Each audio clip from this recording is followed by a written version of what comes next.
The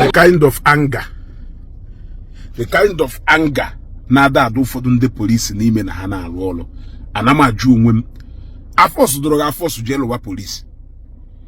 O nwere onye yọrọ ebe a nọ kịta mụ decidere na ma ya alụ polisi, na ma ya alụ amị, na ma ya alụ road safety, na ma ya alụ no business ka m chọrọ ime. So meaning that decision to serve na the position as a police officer is your choice. Kedu ife ụfọdụ n'ime unu na-esigharịrị ọnwụ unu for civilians ejiri egbe ejiri mma unu na-aba ị na-aka ọkụ egbe mana ife onye ohi tie egbe n'ime ọfịa gbafere. Nna need to check mental health of these people a na-ebukọ ya egbe by you, because if a na-ebi ndị ahụ ife dị capable of iwepụ ndụ mmadụ any minute, so how do have provoked or do ye imagine. And the fact that na ha ahelen lesson from ndachugo acho na police. A video do like this achugo a lot of police officers no mana other people aka ha elen or something.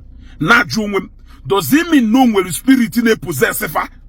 Can you say what is the anger all about? Can even a way if you bikonu ndenweho if ana anger management une business hebwe because ta mother ungo living na adegbe and we see things like this almost every time. But one thing I will also tell you that is watching me, onye nwanke ya gago fight for justice wukonde dundo ya fight yo. If onye police bu egbe, try ya everything possible not to lead them into that level of provocation. I'm telling you to honest truth, nka wo advice me nyekwazigu as onye nkegu. You got to go. Nka wo advice me nyekwazigu because now let me tell you, a living corporal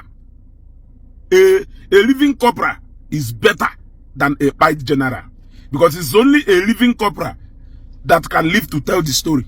A white general can never tell any story. Onye nwara nwa da aka akụkọ. So any way do possible, imani yesi we avoid onye bu egbe into leading them into that height of provocation. Yeme yo we do trigger, because ina ije ku onye bu egbe na agwa onwe ifi yeme on a retreat back ngwa na approach ye okwu a na-eji egbe na mma ekwu ụfọdụ na-agba aka ekwu a na-ejiri onye bu egbe eji ngwa na amakwuye. So ịmanụ kpakpa spirit ya na-ada abata n'ime o ji eme ifu egbe ọdụkọ wuo isi ka eji ifu egbe ọdụkọ yitari ka eji rebuke that spirit maka na onye dị ndụ ya aka akụkọ. Okay, ma justice for Mr. Emeka na onye polisi gbawurie na Asaba nọrọzikwo ndụ family ya agasarugo. Every plan needing well in this life agasarugo. So I am balancing that message, but amonomu the even apart from is that amonomu ife na dey wotare the police this level of provocation. Fodo n'ime ha na-eme ka nda force je lowa police. Odoko no ho decision ha take it to go and serve na the capacity of police officers. You can hardly see an army man or do that provoked. Onye ame ya do calm in their nature when they make it for sure email. Only for sure email or do calm when they you can hardly see an army officer being this kind of provoked. Then I look at this kind of provoked when they road safety. And don't you can do like even Nigerian government behave. Because I want to blame with the road safety. The road safety are more than the police in a mad. The road safety is here, John. Imagine if I may be able. Even the road safety able mother bunilo. I'm the kind of frustration and provocation. Name this the police and in the road safety. Hey, what I go? More than that force had yellow wall. Upload your decision. It's your decision. If you quit your batty mafia, keep it on name. More when up on a banking sector. Or a bowl, a civil servant, or civil servant, kono man a pota, or civil servant in the bueb.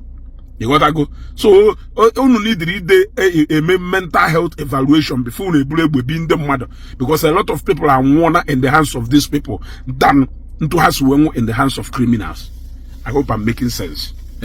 Share this video.